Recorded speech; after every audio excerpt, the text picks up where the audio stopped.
Welcome back to Comic Shop Talk, everybody in the late night collectors community. I'm your host, Nico, and joined with me today, as always, is my co-host, Chris. How you doing, man? Hey, not too bad, Nico. How are you? I'm okay. Got a lot of stuff on the go. Really packed week upcoming here. A lot of exciting stuff to speak about, as always, guys. Looking forward to the conversation here today. Have a couple brewskis. Should be a good one. Cheers. Good. um. hmm. Welcome back, everybody. It's your first time checking out the show. Make sure you're subscribed to the channel. Make sure to hit that notification bell to be notified of when these shows do drop. You can also follow our account on Instagram, Late Night Collectors Community, to notify you of when these shows do come out. Check out some of our other playlists, some of the other shows that we do here on the channel. Speaking of upcoming shows, just to tease it a little bit, we are going to be having a return of Cracking Packs with the chat here on the channel. Been stacking those Tim Hortons hockey cards packs up, guys. So if you guys are into hockey, or if you're into hockey cards, card collecting, all this kind of stuff, or you just want to see a bunch of guys, middle-aged men opening up hockey cards, definitely check out this show. It's always a lot of fun. We do it basically every year. Annual show here that we do on the channel called Cracking Packs with the Chat. That's our show where we open up collectible trading cards, sports cards, and this kind of stuff. Just shoot the shit. So check out our playlist, all kinds of different shows here on the late night collectors community, not just comic stuff. It's kind of a place for all of our hobbies that we're interested in, and collectibles and this kind of stuff. So we're here to talk about comics here today on this show. So spoiler warning, we are going to be talking about some of the new comics that just came out this past week.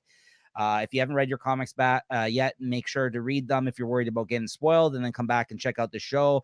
Or, just be forewarned and carry on and watch the episode. We are going to be showing off some of the art in the books as well. And some of the big spoilers, we try to kind of keep away from them if we can. But some things we got to discuss. Big things happen sometimes in these books. We want to talk about them. This week, we'll be talking about the new comics that came out for the week of October 12th, 2022. And I think that's about it, man. What do you think, Chris? All right, let's talk comics. Let's talk some comics. All right, here we go. First up on the docket today, we got Daredevil number 4. Let's bring that up here for you guys. Daredevil number 4 came out this week. Yeah, got my copy right here. I actually got both of my Marvel and DC comics this week. And guess what? Even an Image one or two. So I got everything this week. I know the last couple of weeks there was like one wasn't available. The other week, another one wasn't available. But I got all my physical copies this week that I ordered. So yay me. As well as the past 2 weeks. So it was a pretty extensive week. All right, Chris, what'd you think of this one? Well, it was my favorite issue again, but I got some big things going on here. And we got Daredevil and Elektra kind of joining up to become king and queen at the end or something. I like this Doc Samson Sasquatch. I don't know where he came from. That came out of the blue. That was one of the positives of this issue for sure. Between this and Hulk, we're seeing a lot of Doc Samson these days, I find. What's going on here? I don't know. He might be showing up in or maybe he showed up already in some Disney show, but seems to be getting a lot of FaceTime lately. Yeah. And I don't know. I just felt this issue. I guess they're just building up for the oncoming war with the Hand. It seems like they're kind of just getting all their pieces together.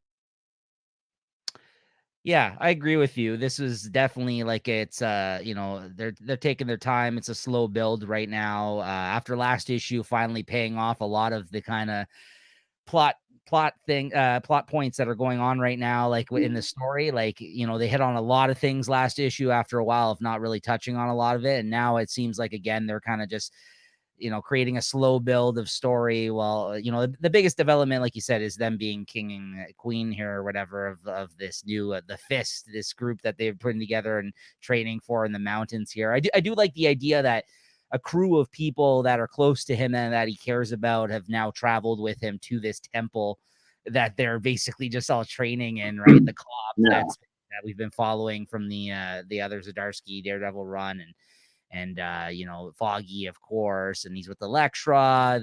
I like the new digs. I like the new clothes that they're rocking now with their matching Daredevil suits. Yeah, no, that looks good. Art was really good. Yeah, but I agree. In terms of like big things happening, this was just like, it wasn't like a crazy issue, let's say, but it's still good. I think it's yeah, it's still very enjoyable. So yeah, what'd you give this one then? I'd give it a 3.5. Wasn't a Uh, bad issue, but I was expecting more. Like the previews, reading what to expect, and then kind of fell flat. I'm gonna give it 3.75. I can't give it a 4 either because, like you said, not a lot of huge developments, but yeah, it's been pretty good for a pretty long time now, if not like good to great. I would say it's never really that bad in my eyes. The Yeah, Daredevil that Zdarsky's been doing, but if I had to compare his Daredevil to his Batman right now, Batman's gonna come out on top. So yeah, yeah, definitely. But hey, Batman didn't start out all that hot too. So seeing what he's doing with Batman, brings me a lot of hope to what he's going to come up here with Daredevil. yeah, absolutely. No, well put. All right, next up we got Immortal X-Men #7, starting out with one of our Axe tie-ins here of Judgment Day. What do you think of this? I thought this was a great issue. I think it took place before Judgment Day 5, I think, and it kind of has the backstory of how they got Captain America back in there, and it focused on Nightcrawler. I think he's always been sort of a side character lately, and Yeah, this one was all about him, and he was like front and center, and he did some crazy stuff in here. If you're looking for crazy stuff, I think it showcased really what this resurrection can do if they really try. And Mr. Sinistry, I think he didn't have a big plot in there, but he still has a few good lines, yeah, a few good zingers in there that keep your attention. And that final battle with what's his name, with Nightcrawler and Moria and Orchid or Orcus, whatever they call him. Orcus, I yeah. thought that was a big development in what's going on. What do you think? Yeah, I agree. It was nice to see Nightcrawler get the main focus of this issue. I like how each issue, it seems like, of Immortal X-Men during this event, they've kind of been focusing. First it was Sebastian Shaw, and now it's Nightcrawler. They're focusing on some of the other characters other than the White Queen, Emma Frost there. That's been getting a lot of stories Yeah, about they're been mainly focused on her and other members of the council. I think this book so far. Hope, of course, had an issue like a while back.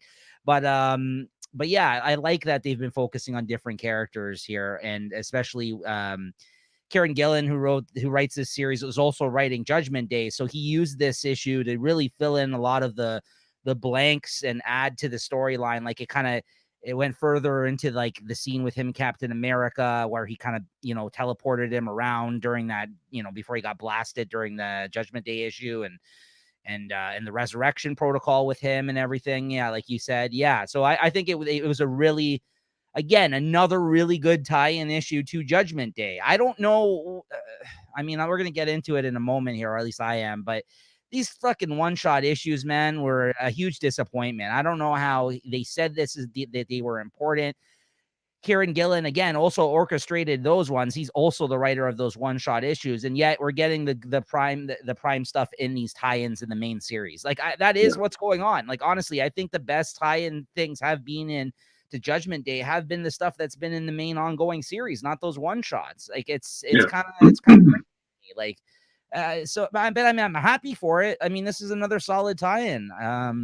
Like you said, compared to the stuff that we're witnessing going on over at DC with the Dark Crisis shit. Like this is Marvel. They should take a note from Marvel on how to do some of these tie-ins to the event, because these have been quite good. Some of them.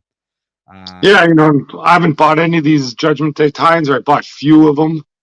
And I don't really care about missing them. I'm kind of happy about that, because if they're really great, then I'd be really sucking the money out of my pocket. I read the ones that have been in series I was already previously reading or Yeah, bought, anyways, at least other than these one shot yeah. ones. Those one shots just haven't been doing anything. I think I might have read that. I might have got it, that X-Men one shot with Jean Grey last time. It was okay, but it wasn't great. But it wasn't like required reading. No, But yeah. I did like this issue, and I'd give this issue a 4 easy.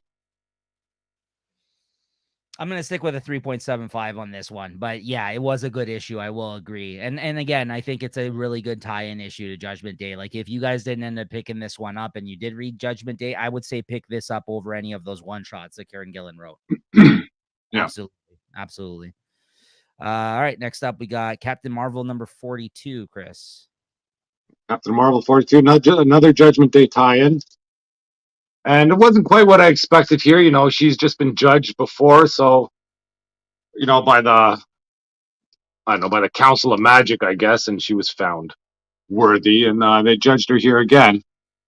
But this judgment here focused more on her cat, or that alien cat. I don't know what that cat is. That the one from the movies where it can shoots out and eats everything. Yeah. So I thought that was kind of fun. Like, when I was first reading this, I go, what the heck's going on? Everything's focused around this cat. But, and then there's the Kree accuser, Lorelei or L'Oreal or something. Yeah. And they all just kind of get judged. But the story that was going on, I think there were some zombies attacking, and they didn't really explain that too much. And basically just turns out to be some giant, I don't know, frog-like alien that's in the sewers. But once again, like I say, the focus is more on this cat kind of seeing everybody in the building and then helping out the Captain Marvel and the accuser there. And he just eats them there. You can see in the pictures. Just does whatever that cat does, and they all get judged and they all pass. So it was, once again, it wasn't the greatest issue. I was hoping more with, Captain Marvel being there as a judge, going, ooh, that seemed to be interesting. So it looked a lot more interesting in the previews than the actual story.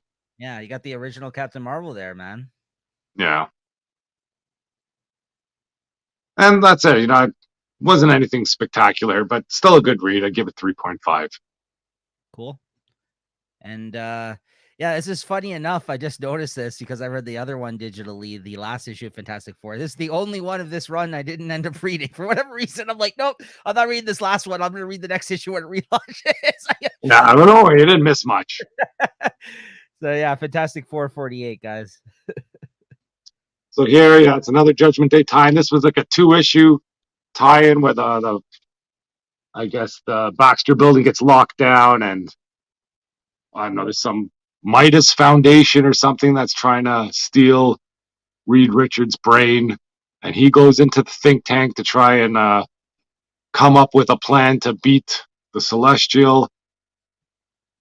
This wasn't a bad issue, but just the way it was written, the narration was just killing me, because in every box you got Reed kind of off screen, just going about what he's thinking while he's in the think tank.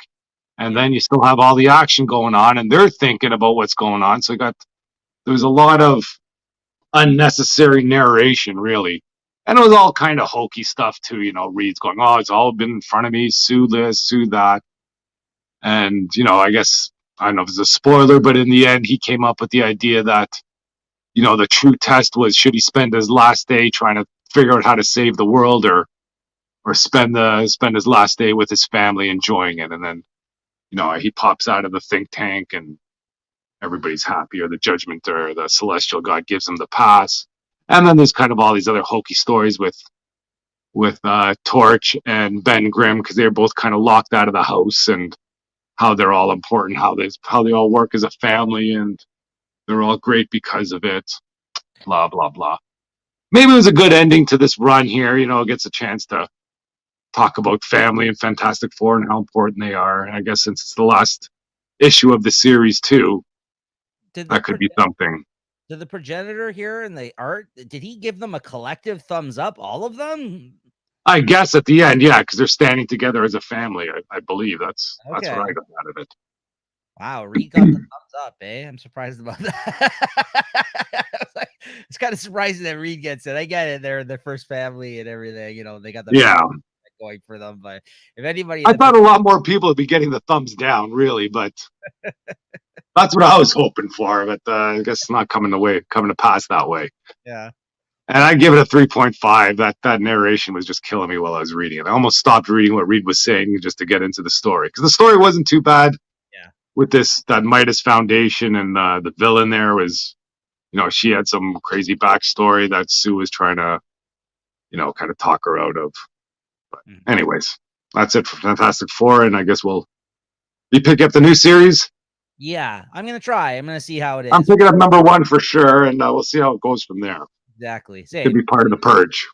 It could be, yeah, very much so. All right, next up, guys, let's keep the Axe tie-ins rolling here. Judgment Day with Axe Eternals #1, which Chris didn't join me in on this one because I got this cover here, which is the connecting cover with the other two. Which he was very smart of not to join me on because oh man, what a snooze fest this one was. I mean, of course, out of all three of them, Avengers and X-Men, and then you got the Eternals, I'm gonna obviously be the most uninterested in the Eternals one. But I was really rooting for it just because I'm like, okay, I'm ready to be wowed by this one-shot Eternals story that's apparently so important to the event. They fucking got me with this one, guys. I mean, I was, even I was trying to convince Chris. I'm like, I don't know, Chris, you say these are essential reading and they're by the same writer of the event. So, I'm sure they're important. I don't know. Honestly, like I said previously, it's just a broken record at this point.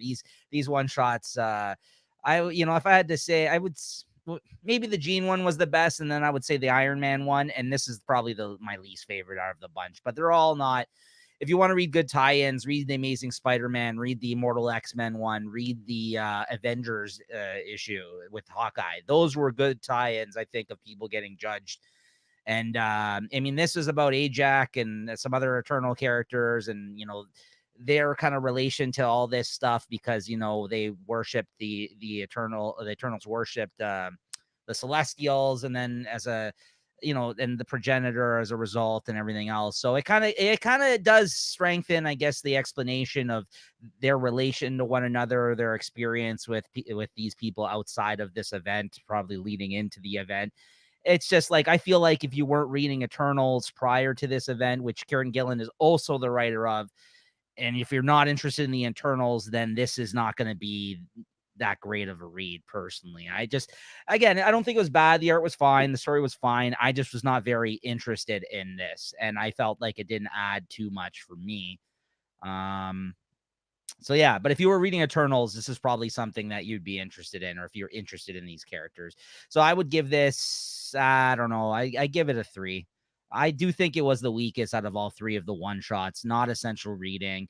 And I'm just glad it's over and we're going to get Judgment Day #6 here. And let's wrap this event up because I'm ready. Yeah, I just hope the Eternals go away again and they can go back to the back burner. And, for people that like them, they can still read what they have. But kind of hope they don't mix up in the universe too much. Yeah, I agree. I as long as they go back to their own main series and they don't interfere with the X-Men further past this, I'm fine with that. Maybe one randomly could show up in the pages of something else. But I don't need everything to come to a screeching halt and just because the Eternals are somewhat involved again, because I rather them not. I just don't find them all that interesting. Didn't find the movie all that interesting. That came out a year or two ago. So yeah, I'm just not a huge Eternals fan, I guess. So yeah, I give this one a 3. And moving on here, next up, we got Namor Conquered Shores #1, which was also a part of the Purge already. I believe this is the only issue I think I've pre-ordered is this one. It's a 5-issue miniseries because I figured, you know what, if I like this, I'm just gonna pick it up and trade because it's only like a small miniseries. And thankfully, I did not order anymore because I did not like this. You're making some good moves here today, Chris. I gotta say, usually it's you getting burned picking up these books and being like, oh, what the hell is this? Here's the thing with this book. Christopher Cantwell, the writer of this, he was the writer of Iron Man up till now, Chris, and he's written a Doctor Doom series, which I was a big fan of. He writes these like dickish characters that can't are too smart for their own good and can't get it out of their own damn way, and really well usually. So like Doctor Doom, Iron Man, like these are characters like he's written that I think he's really had a good voice for.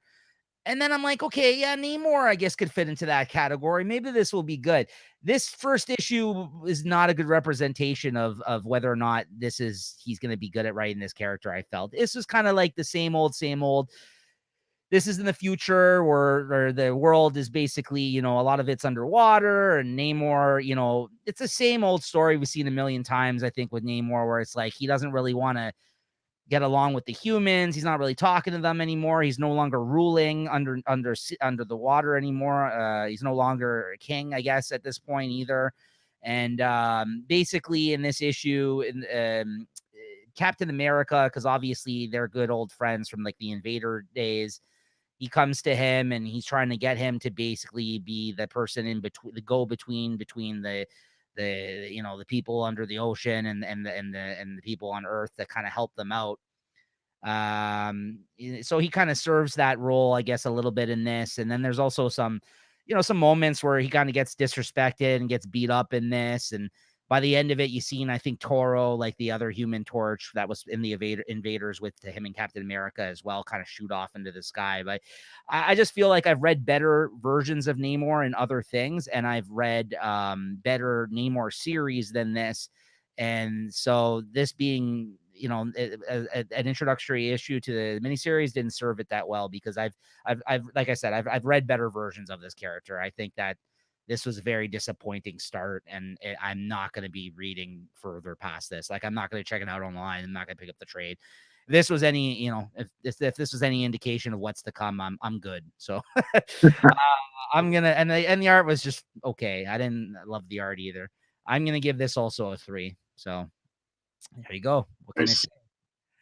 And then lastly here for the ones I had to talk about myself, got Punisher War Journal Brother #1. This is the newest of the one shots outside of the main Punisher series that's going on right now. I think they're doing 3 one shots of Punisher War Journal. I really, really like the first one. This one was not as good as the first one, unfortunately. The first one I really, really loved. Unexpectedly was a really good one shot, I felt. This one was okay. It wasn't as good. This is kind of Punisher running missions outside of the main storyline, I guess, that we're following in the main Punisher series. And this kind of had him tracked down to like another country somewhere, where, he's being tracked down by drones and computers, and they got files on him, as you can see, and he's kind of taking people out. And then you find out by the end of it that Jigsaw was kind of behind this hit right now on his life, like, and how he's connected to it all. And it seems that he kills Jigsaw in this issue. So I don't know. I guess it's in current continuity right now. So I really like they're using him all too often, but I find like a lot of the rogues that are in Punisher books silently just come back to life over time anyways, because I feel like we've seen Jigsaw get killed in previous Punisher series before, or he always gets really messed up at the very least. And I don't know if it's even a definitive kill in this one, but it looks like he gets killed. So take that for what it is, I guess. So I don't know. The art was okay. It wasn't the best though. And the writer on this, again, although she surprised me last time, is that Torun Grunbeck, Chris, the one that wrote the Valkyrie series and the one that's going to be writing those issues of Thor. So I'm seeming to not like her stuff all that much, like between the Valkyrie series and then this. And I don't have high hopes for Thor with her being, at the helm there for however. I was doing my solicitation or my pull list for December. I think I forgot to put Thor on the list. I didn't really sweat it, but supposedly there's still some big, it's going to be a Thor and Thanos battle or something. So yeah, that should be something good, but I just hope she's not on it for a long time. She's on it for a couple issues as a fill-in or even a story arc.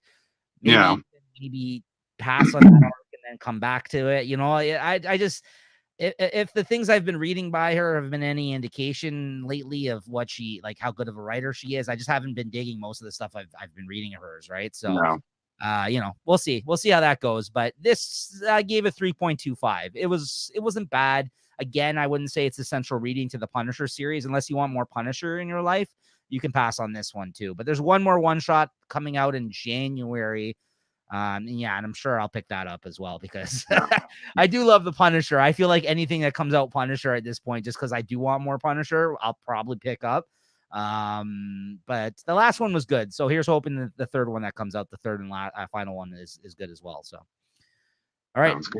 Next up, we got Do a Powerbomb #5. And Chris, you also caught up on this, I believe. I picked up the last 4 issues. I got a hold of them and read them. And I read this one online. Okay. All right. So you read all the other issues. What do you think of those very quickly before we get into this one? Did you like them? I like them. Maybe not as much as you did, but it's good action in there, and it's some crazy battles. And this one, like this issue here, I don't have to let you talk about it first, but I thought this issue was really good too. I mean, as you can see by the cover here, guys, this was like a crazy like table ladders chairs match. This one where you can pin them anywhere in the ring, like one of those matches where all no holds bar. Like you can basically, it's a tag team, but not like you can fight wherever. You don't have to tag your partner in. It's like you can get pinned anywhere in the actual arena. And that's proposed by the the team that we've been following throughout this, the father-daughter team. That's until this issue was, they were not aware of this fact actually in wrestling together, which is, I guess, the whole the whole drama aspect of this dramatic aspect of this story that we've been following. But I like how it opened up with this scene, though. Again, like all the contenders in this fight in the underworld essentially are fighting for people's lives to get resurrected in their life, like loved ones that they lost. So like I think there is holds a lot of weight. Like it kind of makes you like, and having these moments like the 1 or 2 pages in this issue that were dedicated to them showing the people that they're facing off against in the wrestling tournament here, like it kind of made you feel for these people as well. Like these are supposed to be people that we're not supposed to like in this story because they're the guys that they're going up against. But in this issue, they kind of had these moments where it was just like, yeah, these guys also lost loved ones that they're fighting for in this tournament, right? So I thought it was a nice aside to kind of show you that all these people are fighting for this reason. So like maybe these aren't necessarily bad guys in this story, right? Like they're the writers making us almost want to hate these people, but at the end of the day, they're just they're fighting for their loved ones as well, and they don't really know if this necromancer is actually gonna follow through with his side of the deal, right? So, but other than that, those scenes in this, you got crazy action in this. It got bloody as hell. Like there's something, there's bats with spikes going on. There's people going through chairs off the top rope. Again, great art, great action. Yeah, I really enjoyed this issue. I mean, I've enjoyed the whole series, as you know, like you said, I probably enjoyed it even more than you have, but this was no exception. What did you think of this one, Chris? Yeah, I thought that, like you said, it was a great issue. Like those wrestling scenes or whatever you want to call them. Like, just we have all the splash words everywhere. It's very kinetic, let's say, the pictures. You kind of feel the motion going on there. And the story itself, I thought there was a bit of a swerve at the end. And, and then almost like a swerve on top of a swerve. Yeah. And it kind of took the story in a new direction. And I think there's only 7 issues, and this is 5. So yeah, I am looking forward to the next issue and see where this goes. Yeah, I agree. I mean, I kind of touched on it earlier when I was talking about it, what happened in this issue, but I won't go there again. I won't mention it again if you missed it. So, yeah, I think there is a couple of new developments at the end of this issue that you should experience for yourself. I'll stay away from further spoiling that one, but yeah, it was really cool. The ending, I thought it was really good, and I'm looking forward to what comes next. I'd give this one. I'll give it a 4.5 this issue. Yeah, I give it a solid 4 for sure. Nice. Yeah, so there you go. 2 more issues to go. We'll see what happens here. Yeah, they got real bloody in this one too. Yeah, so there we go. So next up we got Thumbtacks. Yeah, Thumbtacks. Yeah, that's right. Batman versus Robin #2.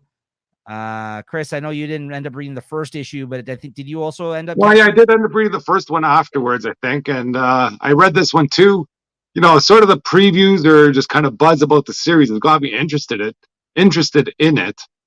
Not enough to, well, maybe to buy the 4th issue because I think some big things are happening in the 4th issue from what I read. Yeah, but I don't know. I don't know what you thought about this issue. Thought the first issue was pretty good. This one was a little bit on the weaker side.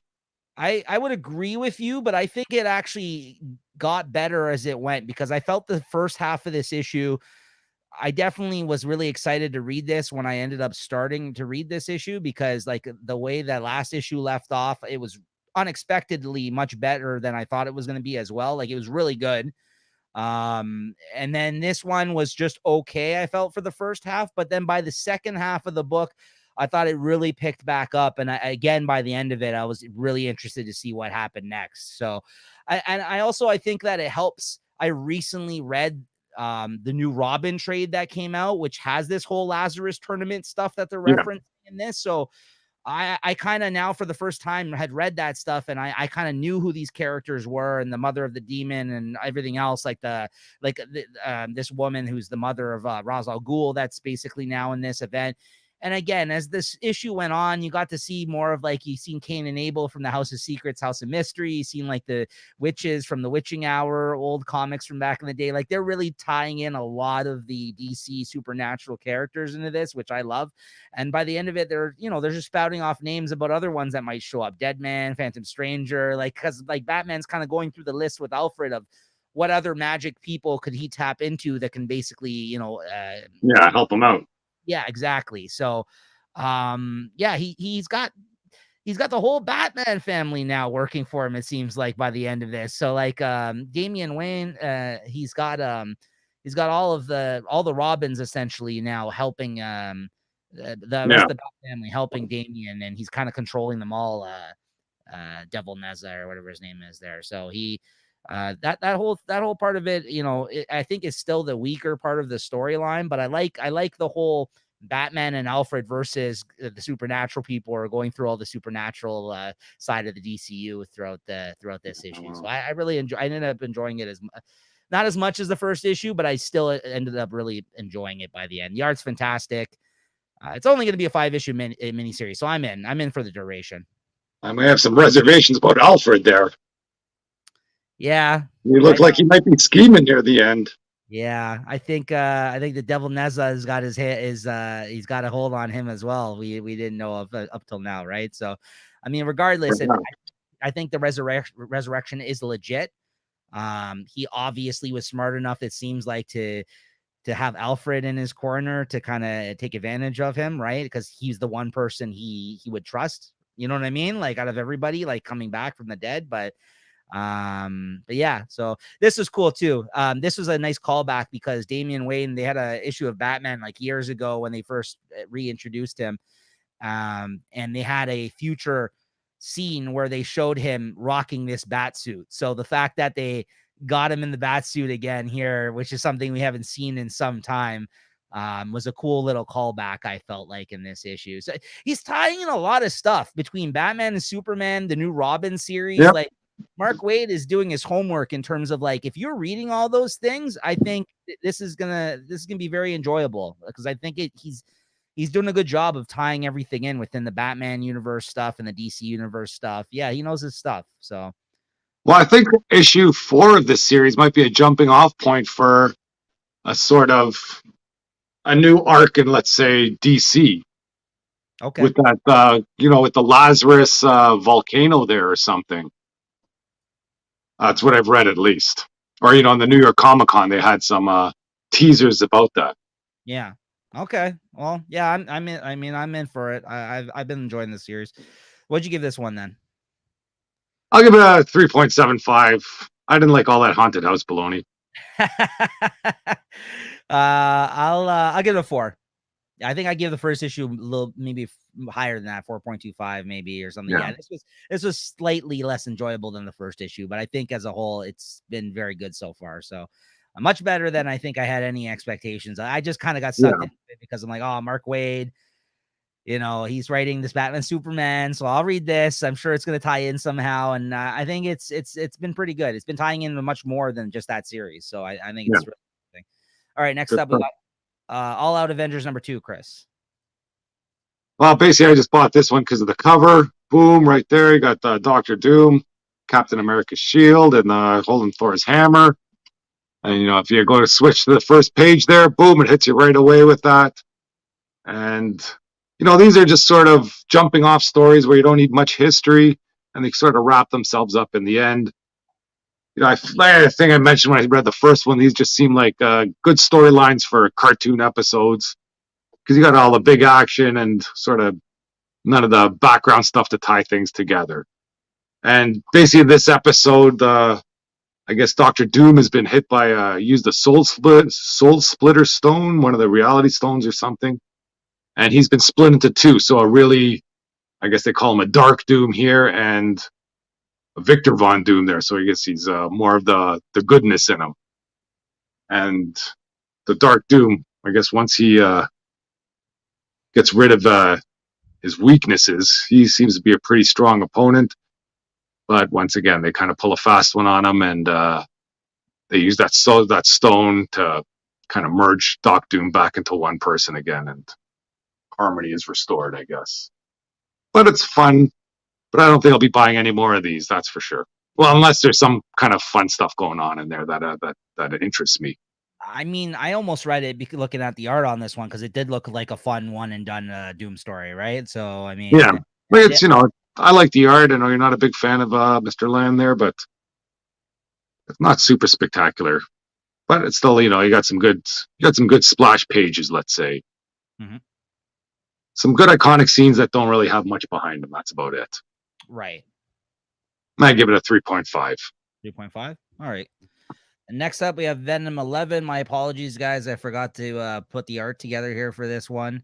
But needless to say, it was another very trippy looking issue from what I saw. Once again, the big deal about this is this character on the front, the sleeper agent.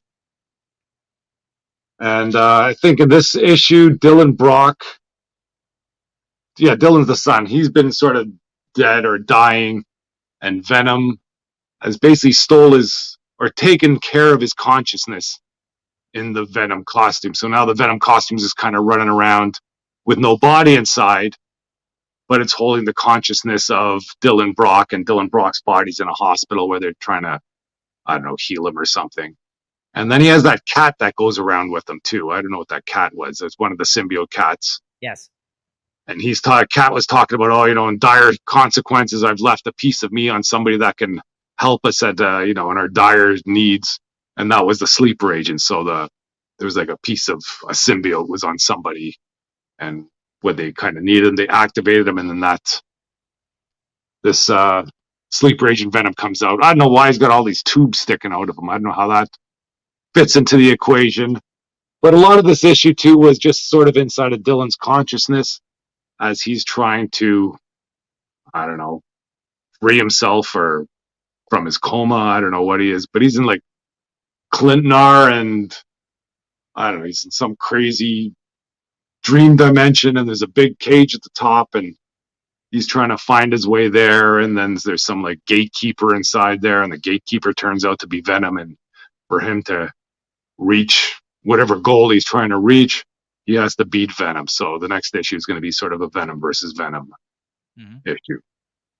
Probably reads better than I make it sound, but it's kind of wacky. But it's a good wacky. I'd give it a 3.75. Nice. Okay, next up we got Batman Incorporated #1. I actually didn't shout this one out on my list last week because I forgot about it being coming out. And I thought you were just embarrassed. Yeah, just embarrassed. Yeah, I was trying to, keep it quiet, but no, I was gonna check out the first. I didn't buy this. I didn't purchase it. I ended up reading it digitally, but I didn't end up buying the physical copy of it. But I'm a big fan of Ed Brisson's writing, and I did like the annual one shot which introduced this team. As you remember, Chris, I know I remember liking it a lot more than you did. Yeah. But John Timms on art, he was a really good artist. He used to do Harley for a period of time as the artist. So I do like the team on it, the creative team. It was honestly a good first issue, a good setup issue. I felt like it opened up with this guy, and I think it's Ireland, and he's like, I guess, master of knives, and I guess he was introduced in some issue of Batman past issue 100 some time ago. I don't recall him, but he's a guy that mastered knives, I guess, that was referenced that him and Batman and Ghost Maker there have trained with, I guess, in the past. And the team basically comes to find him murdered in Ireland somewhere. I guess somebody tracked him down and murdered him brutally. Like he got like a 1,000 knives like actually driven into him, hanging into like an actual brick wall there, like hanging them up above it with the knives. So it was pretty awesome to find like a murder victim like that. It's like a SVU kind of, like, I don't know, it's like a homicide kind of Batman Inc. kind of setup here, like case type thing. So they investigate this dead body, and then Ghostmaker and his team are, on the case essentially, and they're trying to like figure out like who the murderer of this guy was. And then as the book goes on, they end up finding a connection as other people around the world that both Ghostmaker and Batman have trained with, that were the masters of something. Let's say, like, a lot of the people even that you may have seen, like in Batman the Night book that's going on right now with Chip Zdarsky, like people that have trained with them in their past. Like this guy is like the master of, I don't know, like guns or something like that. And basically, like there's other bodies that end up like being found around the world and that they're making the connections with, and they're trying to keep Batman out of it, and Ghostmaker is kind of, you know, putting the pressure on the team. And El Gacho, the Mexican guy, Batman, who's had experience with the team previous to Ghostmaker, is really pissed off because he feels like he should be leading the team, because, you know, Ghostmaker's new and he just kind of swooped in on this whole situation ever since he hooked up with Bruce again. And he's kind of like, why the fuck is he the leader? I'm more experienced than him, blah, blah, blah. So there's some inner turmoil already within the members of the team. Yeah, there's some interesting things going on. I mean, again, I'm probably not going to pick this up in physical releases, but I might check in now and then digitally and follow along. And if I continue to see some enjoyable stuff, I might pick up the trade when this comes out. Again, it's a nice little aside to kind of the main Batman titles, but I read a lot of Batman titles, so it's not necessarily like this is the first thing I'm going to end up picking up either, and nor do I have to read it, I feel like, but it's interesting. I mean, they're tracking down murderers here. Yeah, I see No More Teachers. So it's definitely a different type of story than I was expecting when picking this up. So we'll see. I give it, you know, I give it a 3.75 though. I did enjoy it. I thought it kind of did make me somewhat interested in checking out the next one. Whether or not I will, we'll see. But you know, as we're purging books off of our list, I don't think it's going to make the cut in that regard. But I think it was a decent start and better than I expected it to be. So yeah. And then next up, we got Love Everlasting 3. This is a book that was that succumbed to the purge. This is one that I've dropped from my list. I might pick up the trade of this. I do like Tom King's work. Unfortunately for Love Everlasting, and now that we're 3 issues in, it's very apparent this is definitely leaning into and more focused on the actual romance comic aspect of this book than the sci-fi aspect that he kind of, you know, threw in the story as well, unfortunately, where it's kind of like Groundhog Day and there's a murderer tracking her down throughout every timeline, right? So which, I mean, I can appreciate that he's going for something and he's sticking to his guns on it, but I don't need to read a romance comic. Like it is well done. The cartooning's good.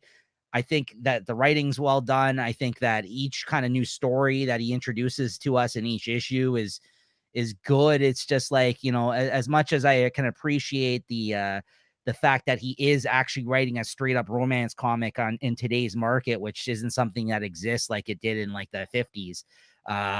It's, you know, it's not something I necessarily want to be reading regularly month to month. I thought there was going to be more of the kind of the aspect of the, why does this person keep encountering her and murdering her and traveling across these timelines? You know, the whole Groundhog Day kind of aspect to this, of her kind of repeating each day and finding her true love in different scenarios. But it seems like every issue they're only dedicating like the last 3 or 4 pages of the issue to that. And I need a little bit more, like, you know what I mean? Like if it was like half and half, and then okay, but you know, you're getting 3/4 romance comic and 1/4 of like this ongoing mystery that we've been following throughout, right? So I'd rather either read that in one chunk or not read it at all. So it's off the list. It's purged. So but again, it's not bad. I mean, I'll give it a 3.5 because there is a lot of craft here. It is well done. It is an enjoyable comic. It's just not what I'm looking for to be reading on a regular month to month, I think, at this moment in time. So for that reason, it's got to go. But I really like the art. The art's really good, and the story's okay. If you're looking for romance comics, maybe check this out, though. I mean, it is well done. This issue was in particular was like Archie days. It seemed like you got like the people with the Letterman jackets, and you got like she's talking to her school librarian who tells her a story about, she looks at her and she thinks she's like some old librarian that like never found love, and she's like, oh no, am I destined to go down that path too, right? Like it's like one of those situations, right? That's what I mean. It is played up that way, and you can feel the corniness as you're reading it. You're like, oh, come on, give me a break. But What am I reading? Yeah, exactly. I'm like, all right, enough of this.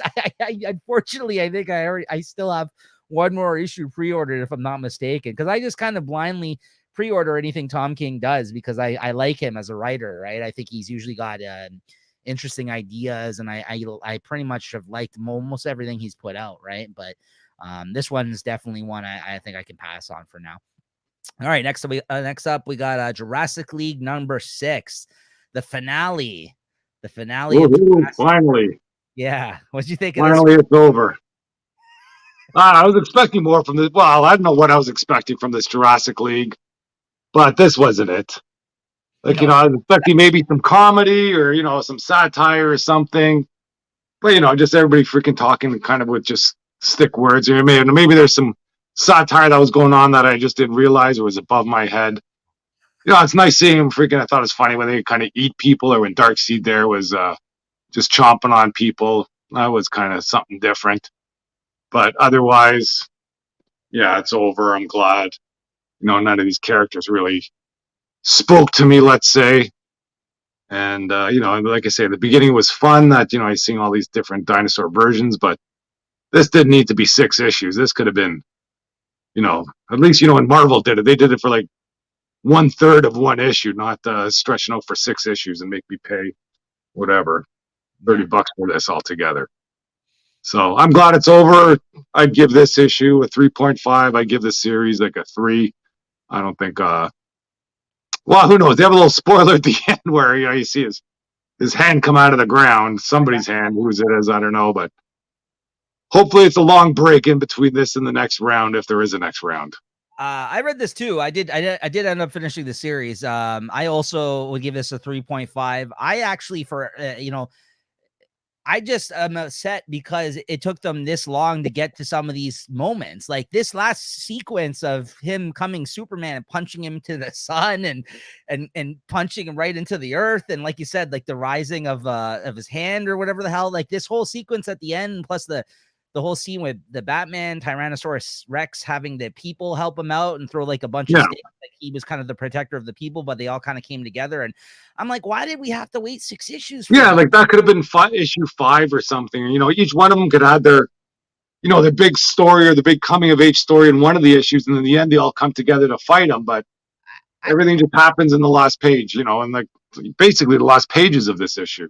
I just really like, and I think started saying this earlier on as we were reading this, like halfway through the series. I just felt like it took like 4 or 5 issues for this like Justice League of Dinosaurs to come together. Even I'm just, well, why is this taking so long? Yeah, they really stretched this out. To your point, like I think it didn't need to be this long, or if it did have to be this long, they should have leaned into the stupid funness of the stupid funny stuff of this book way earlier. Like they really built upon this stuff of already pre-established characters. Like we don't need to go through all this with these guys. We get it. They're dinosaurs and they're superhero versions of like, you know what I mean? Like, why do we have to, like tell these origin stories of these guys? Just show them punching each other. Like, I don't know. Especially when it's just basically the similar origin story, except they're in dinosaur land. It's just, I don't know. I think that they really just needed to lean into the funness that the funness of the series that it could have been. Instead, it went more into the dumbness of the series. I thought it was fun and dumb. It was more dumb than fun, I felt.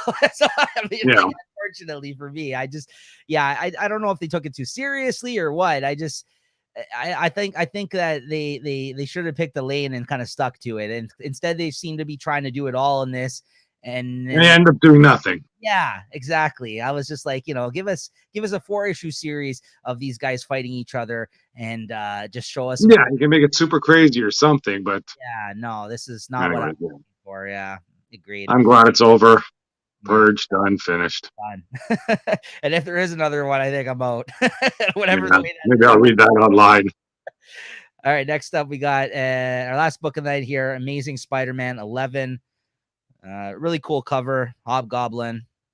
I really like that. I like how he makes it look like the mask, the kind of the stretchiness of it there, right? I kind of really dug that as an image on the cover of this one. So what'd you think of this, Chris? Well, I've been really digging the Spider-Man the last few issues or the last couple issues. And then I realized the last couple issues, one was a Hellfire Gala tie-in. The next one was a Judgment Day tie-in. wasn't really the ongoing story of what's going on in Spider-Man. So this one kind of pulled me back to that reality. There's a few good points in the story here, with Spider-Man or Peter Parker and Black Cat. And, just seeing Peter Parker and Norman Osborn, working there and, he's kind of giving him shit about something. Are you serious? I don't know.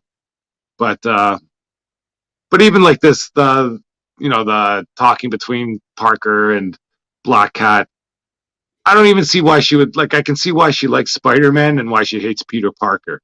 Like she's used to living high on the hog, surrounded by jewels, 5-star restaurants. What's this guy gonna do for her? Nothing. But anyways, You know what though? I do like that they're gonna try to make a go of it, or at least they're that'd playing. be fun to watch. But I think that's just a filler stand-in. It could be. I mean, at least they're playing around with the idea. They're giving you some story and based on that a little bit right now. I mean, like you said, the main story of this series so far really has been like, I don't want to say mundane, like occurrence events, but it's a lot of it is have to do with the day in the life of Peter Parker. Like in this issue, a lot happened and not really a lot happened, if you know what I mean. Because there's Yeah, like he bounces around. He goes and sees Black Cat. You got some Hobgoblin stuff. Ned Leeds apparently, is back in the mix here. I love the Hobgoblin. I'm a big fan of the Hobgoblin. But then you got like the connection between him and Harry and the Hobgoblin, and then the Kamala is working in the lab, and then you got Black Cat, and then you got the thing with Mary Jane, which wasn't mentioned in this issue, but that's still in the mix. So there's a yeah, lot of things going on still, I think, in his everyday life, and a lot of connections being made between a lot of characters. Also, a lot of familiar faces. I mean, earlier in this series, prior to those tie-ins, you got the Vulture, you got a Hobgoblin showing up again here. We got the Green Goblin technically in the mix. Like I have a hard time not giving this series like always a 4, honestly, to be honest with you, because I've just been enjoying reading Spider-Man again and reading this kind of toned storyline. The tone of this storyline is really working for me. I don't know if it's just giving me classic Peter Parker vibes, classic Spider-Man stuff going on here, but even outside of those event issues, I've still really been enjoying this. Like me and Chris have been talking about it.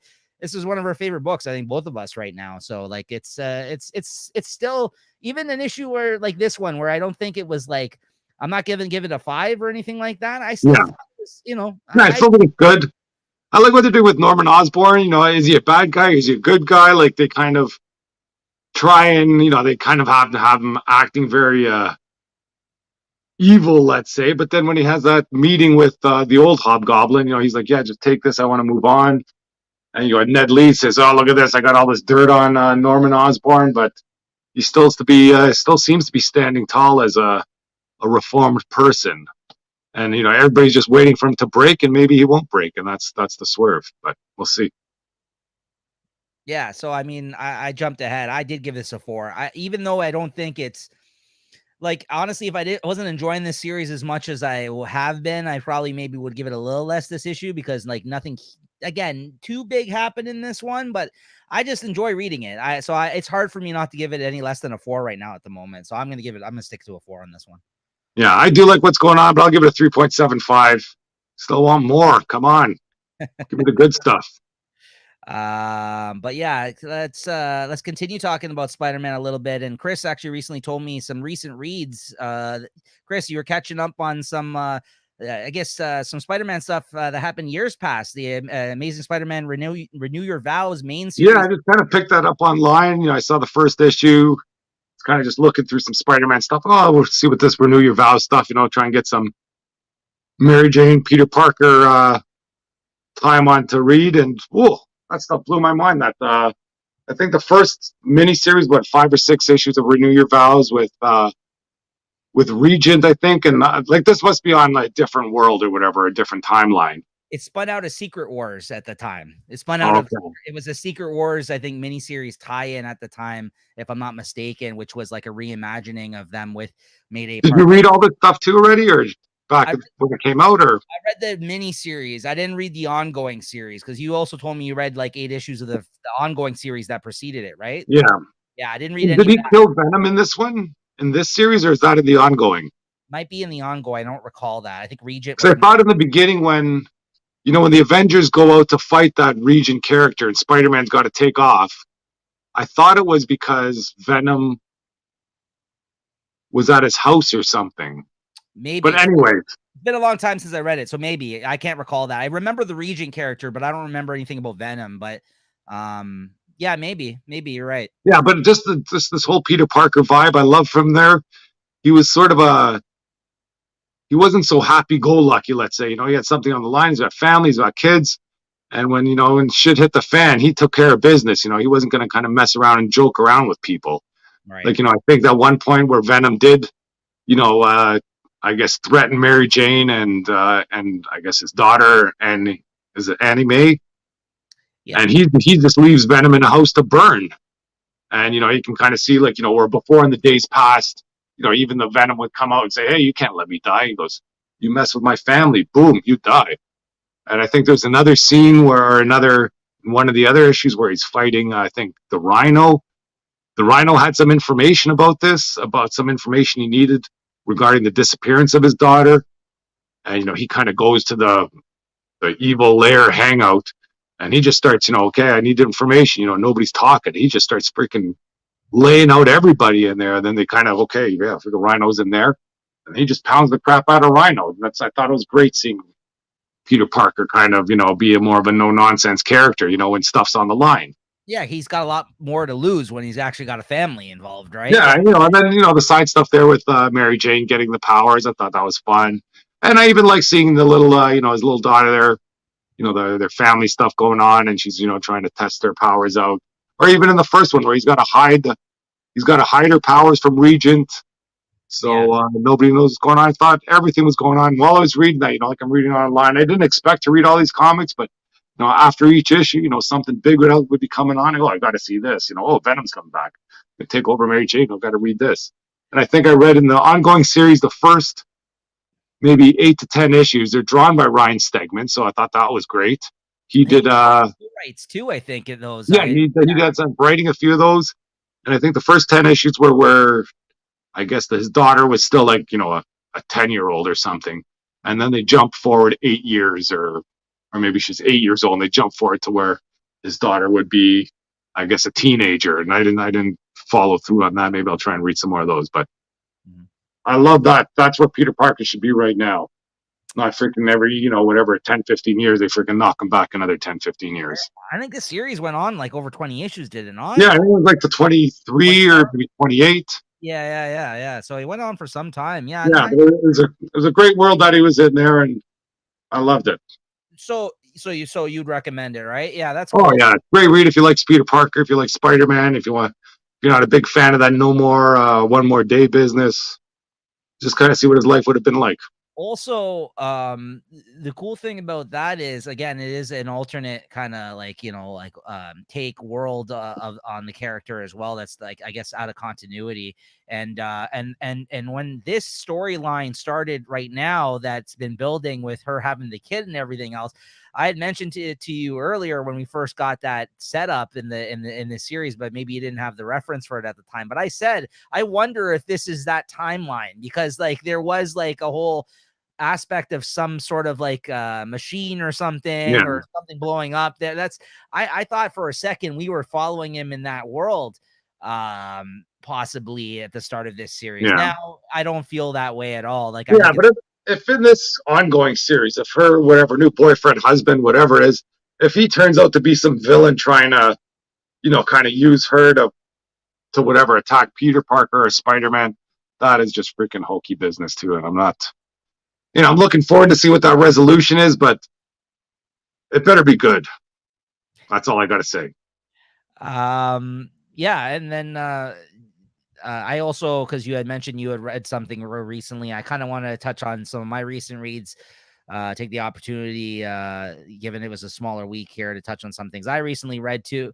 And I kind of wanted just to quickly mention things that kind of are more into in relation to things that we talk about here on the show, right? So keep it a little relevant still. As I mentioned, I recently read Robin Volume 2.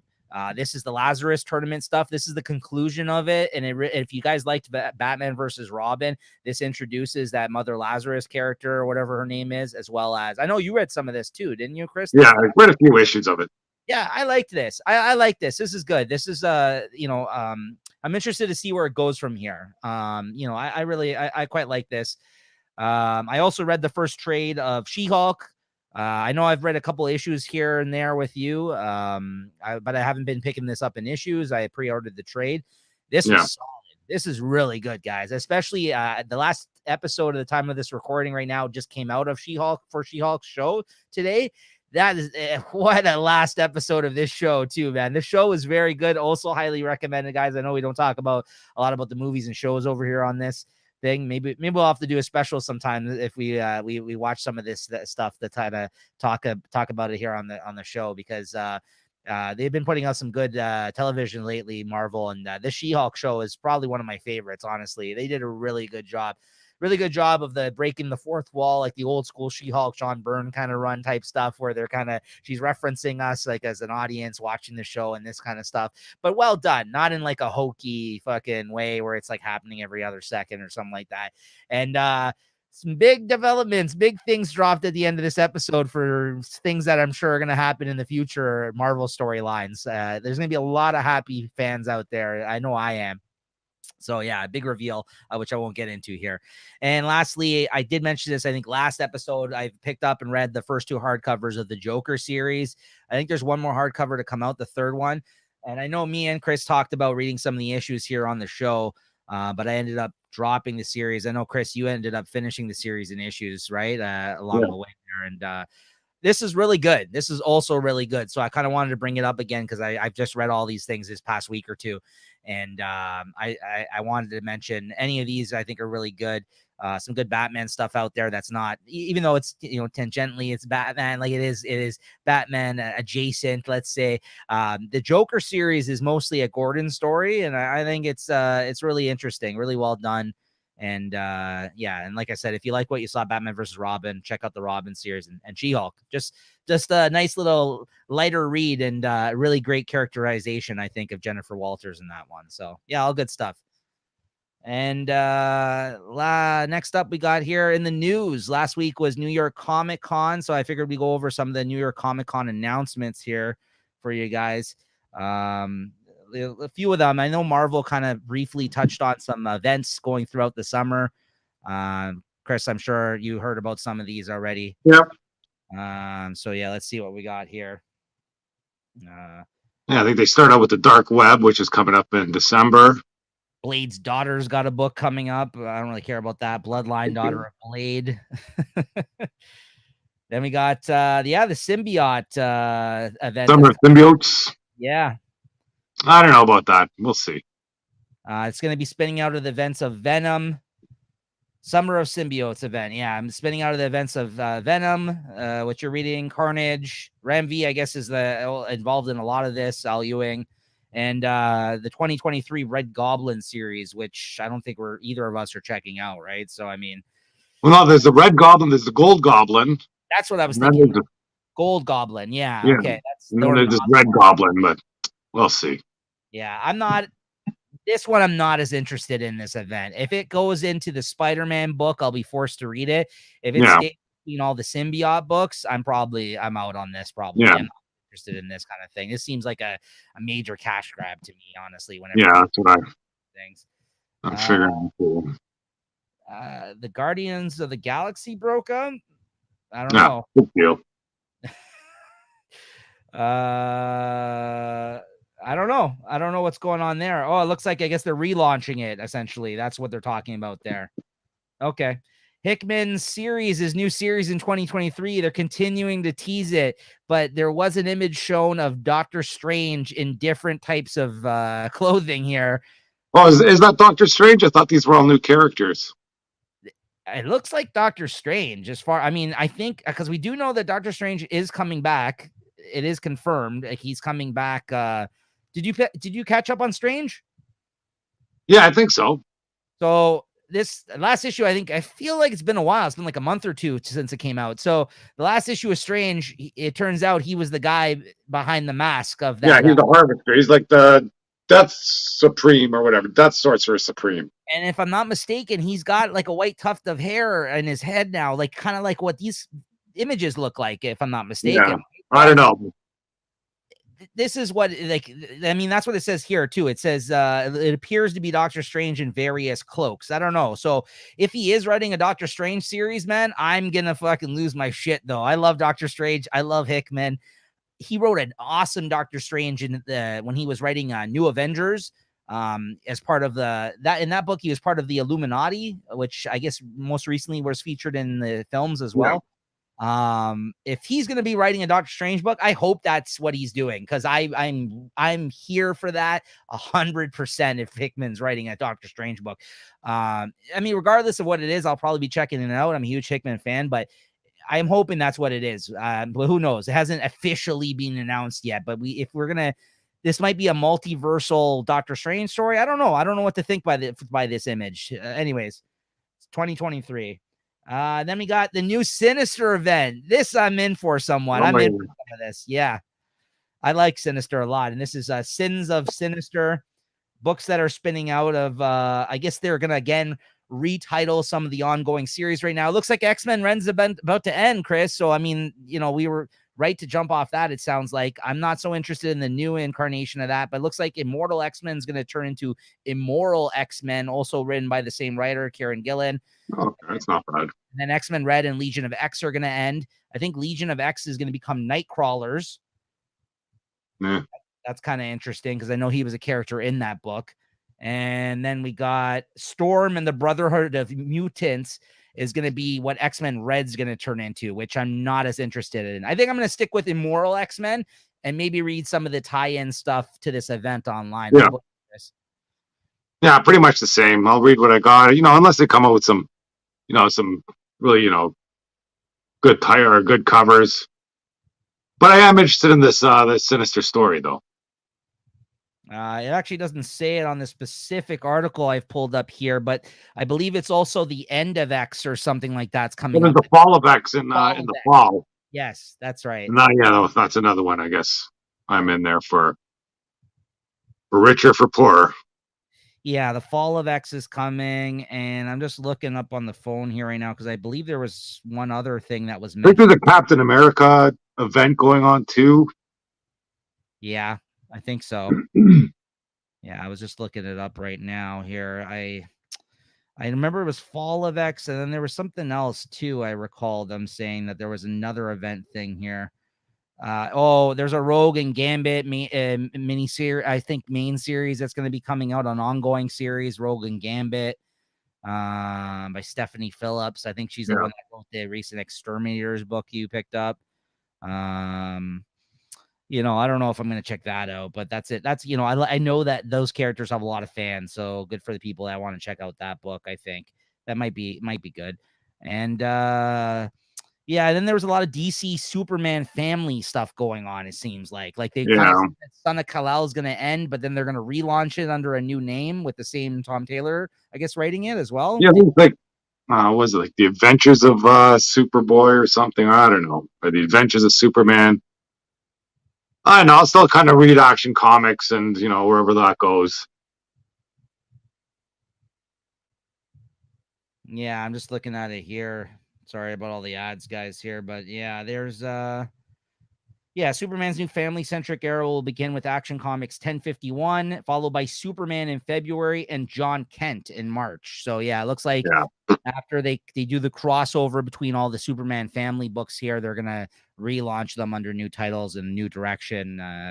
Tom Taylor, I guess if you've been a fan of Superman, Son of Kal-El, is still going to be writing the John Kent series. So you got that going for you as well, too. Joshua Williamson, who's coming off of Dark Crisis, I think is going to be writing the new main Superman comic. I might check that out. I want to read some more Superman. It's just like there was too much. I kind of came in the middle of that stuff that you started reading with the War. Yeah, that War World. That wasn't kind of like true Superman stuff. That's like a Superman Elseworld, but in main continuity. And so it looks like they're going back to like the 90s triangle era of Superman with these book announcements. And I think Dan Jurgens, that was back around during that period of time, is also involved. He might be writing Action if I'm not mistaken, or at least involved in it, maybe on art. But yeah, it looks like they're basically going to like the triangle era of Superman from the 90s, where they do 3 titles under the Superman banner, essentially. So you're going to get some more Superman out there, guys. So that's good. I think that's always good to kind of balance the scales a bit, because we got 50 Batman books in one Superman book normally, right? So I mean, I think it should be, there should be a couple of the titles, at least Action and Superman, I think should always be on the shelves. And I know it has been at least Action for the last little bit, right? But I might check out the main Superman, not the John Kent one, but I might check out the new main Superman series coming out of this. So we'll see what happens with that. Anything else in terms of New York Comic Con announcements, Chris, that you Well, I read some of the, I guess, the tweets of kind of how the Comic Con itself was. I heard it was brutal. Everybody's getting pickpocketed there. Heard there was some brouhaha with Peach Momoko. She Yes, kind of had some, she had some signings set up, and I think she was upset that I heard about all that. the retailers was like, basically the fans weren't able to get to her. It's all the retailers, all the resellers were all in the front of the line, and she kind of explicitly said, I don't want any sort of retailers or this whatnot. I've kind of seen them around on, Facebook ads or whatever, and they do a lot of comic auctions, Yeah. and they seem to be there stirring the pot, or people are, like they get the resellers in there, or the retailers there would get a signature, take it back to their booth, and then just jack up the price on that comic and try and sell it. Yeah, I mean, I know I've read up on a lot of this stuff that happened with the Peach Momoko situation, and unfortunately, that is the ugly part of fandom at these cons, and it really it does reflect on, I think, the current status of flippers in the community, and and retailers and resellers and all this kind of thing, whatever you want to call them. And if you speak to those people about that, they would say they're necessary evil, in the sense that they're also trying to do bring a service to people that aren't. But again, they're trying to profit off of it. Their bottom line is profiting off of these people. And poor Peach Momoko, she was doing work prior to the pandemic and making a name for herself, but she really blew up at the start of the pandemic with these covers and everything else, and doing interiors on those books that she's been coming out with. So for the last couple of years, she didn't do cons. So like this was her first con like debut post her getting so popular. And apparently for remarks, which are usually like, and even like full-size commissions, she was doing them really cheap. And so the retailers that have access to the con floor before the people that actually get into the show do, and I know this because I work at shows too, like you said, they were lining up to the point where there was like people were coming into the show and there was already 20, 30 people on the line waiting for Peach Momoko. And then, yeah, they were taking the shit back to their booth. I don't know, man. All that shit's disgusting to me. Like, I don't agree with any of that kind of stuff. Like, at least wait till you get, people have access to like, even me, like I said, I sometimes work the con and I get access on the early days. And I usually line up when the show opens in front of them. Yeah, okay, I get it. If you want to still be first in line or whatever, I'm not going to sit here and tell you I haven't done that as well to get my name on a commission list. But I also feel like I'm not lining up there prior to the show opening. Like, And you're still buying it for yourself. You're not buying it to exactly get set out there, So on the last day, on Sunday, because I was reading up, I was following this whole thing because like I'm also part of like a couple of groups on Facebook that have to do with like comic sketch art and stuff like this, like kind of like things are posted in the group to let other collectors know of comic art, like I get with the commissions, like what people are charging and this kind of stuff. So it was chronicling what was going on throughout the weekend in the group, right? People that were at the show were kind of letting you know what's going on, and if you saw this type of behavior going on, to basically like let people know, right? And on Sunday she literally shut down her fucking her list at the start of the day because there was already a bunch of. She even posted the Saturday night on her Instagram, like, please, tomorrow do not come if you're a retailer. Please give the fans a chance. They haven't had a chance. There's a lot of upset fans. I'm upset. Like, it ruined her show, man. And like, this is like I said, this is what makes artists raise their prices, get reps that do the work for them, and then don't put up with this bullshit. Like, you're steering these people in this direction. Why do you think everyone's fucking charging for signatures now and everything else, and they got their comic reps there and everything? Because they get bombarded, they get taken advantage of, then you get people upset at you. poor woman, man. Like I was following this story and I'm like, what the fuck, man? Like this is disgusting. The type shit that's going on there, man. I hate this stuff. This is the ugly part of fandom, I think, that happens at these shows. And I didn't hear about the pickpocketing though. That's crazy. I didn't hear about that, but like it is, it's New York. What do you want? Yeah. I guess I don't know. Like who thought they would go to a con and that kind of shit would be going on? But there's a lot of drama there with this kind of stuff, right? And the whatnot stuff too, Chris. A lot of the people that work for the that are influencers, let's say for the whatnot, like actually support their brand. They're the people that are also not helping in this situation because going there, they're getting how many exclusive variant covers that came out at the con, getting her to do little sketches on them. And like you said, they're putting them on their whatnot apps and then they're selling them. They have booth. Whatnot was present at Fan Expo. Yeah. They have booths set up and they're doing auctions at the fucking show. So that's why they're flipping it at the show. So like the fans never stood a chance. Like the fans don't stand a chance. I think that's what they're all upset about.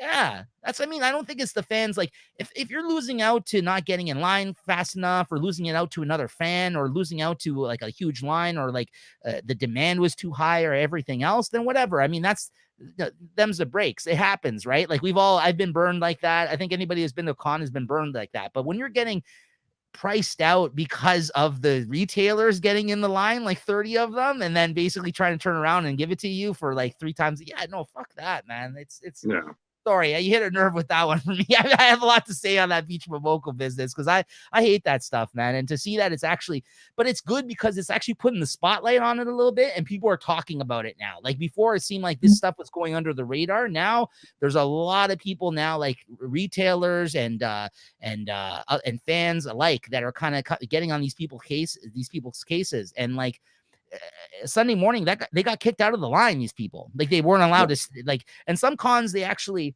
prevent this type of stuff happening. Like there's actual people there surveying the floor and actually removing people that they feel that are like, you know what I mean, like lining up early and this kind of stuff to give people a chance, right? So it's not all negative out there, guys, but I mean, it is, unfortunately, when there's a profit involved and there's money to be made, that's the ugliness of the hobby sometimes comes out as a result, right? So what could he, Chris is just like, I'm just happy I don't fucking deal with any of this shit. He's like, I'm good. But there you go. This is why the highlight of our week is coming here to talk about comics together. That's always a good time, right? No ugliness here, right, Chris? That's it. It's all good. Except for some of the art in these books. There's some ugliness there sometimes. All right. What do you think? What are you looking forward to picking up next week, Chris? I didn't have my list down there, but pretty much whatever's coming out. I don't know. What are you getting? It is a massive fucking week next week, guys. So we might be a little late putting our show out. We'll see what happens because we got some stuff on the go next week. But let me just bring it up here for you guys. What do I have? It is a huge week, so you can just piggyback on some of the stuff I'm going to mention here, Chris. Okay, so I got the conclusion of Batman the Night, number 10. Batman Superman World's Finest. You got DC versus Vampires All Out War, number 4. Yep. Deceased War of the Undead Gods, number 3. Yep. Flashpoint Beyond, number 6. That's the conclusion of that series. Ooh, nice. Nightwing 97. Yep. Rogues, number 4. That's the last issue of that one. Then we got Bone Orchard Black Feathers, number 2. Jeff Lemire Image series. Wow, Deadly Class 56. I think this is the last issue of Deadly Class, so that's pretty fucking crazy. I'm very much looking forward to that. I think I've pre-ordered Midnight Suns, number 2. I think that's the last issue of that one I pre-ordered. The first one was terrible. Then we got Miracle Man Silver Age, number 1. Yeah, I'm getting that, but I think I've purged that number 3. I didn't pick up the follow. I have no idea what this Miracle Man is. I believe the first 2 issues are also, I think, the reprints. The first couple, like stuff from the 90s, I think. Yeah. So, and they got Predator number 3. I think that's my last issue of that as well. I see a lot of purge titles on this list here too. Public Domain number 5. But you know what? It may just be mostly a huge week for me, but there's probably, I'm sure, a lot of titles that you got as well that I didn't pick up. Shaolin Cowboy got number 6. Silver Coin number 15. Thor number 28. Yeah. X-Men 16. Yep. And that's all I have on my list, but that's like 16, 17 titles right there. So Yeah, I probably got a few other hokey ones in there, but we'll see. all right. And now we come to the point of our show where we let you guys know what our favorite book of the week was. How about you, Chris? What do you got? Yep. I got, what do you got there? Boom. All right. Taking, boom. Do a power power. bomb. Yeah. Oh, You know pretty what? good. It was. This wasn't like there wasn't many standouts this week, to be honest with you. Yeah. Like I'm really just giving it to this because it's been consistently good, and I think it is still probably the best thing I read this week. But twist my arm, if there was anything that was, you know what I mean, like a standout other than this book to me, like I would have given it to something else in a second, just because I feel like I've given it almost every issue to this, and I'm at the point where like I'm like, yeah, this is good. But if there was anything like spectacular that stood out above these other books, I would have given it to that instead this week. So Yeah, like I was hyped for Spider-Man. I was hyped for Daredevil. yeah, They both fell flat for me, you know. yeah. So that's how it goes sometimes. What are you gonna do? Can't all be amazing. That's it. All right. Well, that being said, though, guys, we will see you guys next week for another jam-packed, fun-filled week of comics there. Always look forward to doing this. And as always, thank you, Chris. And yeah, make sure you're subscribed, everyone, to the channel. Check out some of our playlists. Always new stuff coming up. And yeah, we'll see you guys next time. Later. All right. Thanks, Nick. It's always fun doing this. Yeah, man. See you guys next week. Cheers.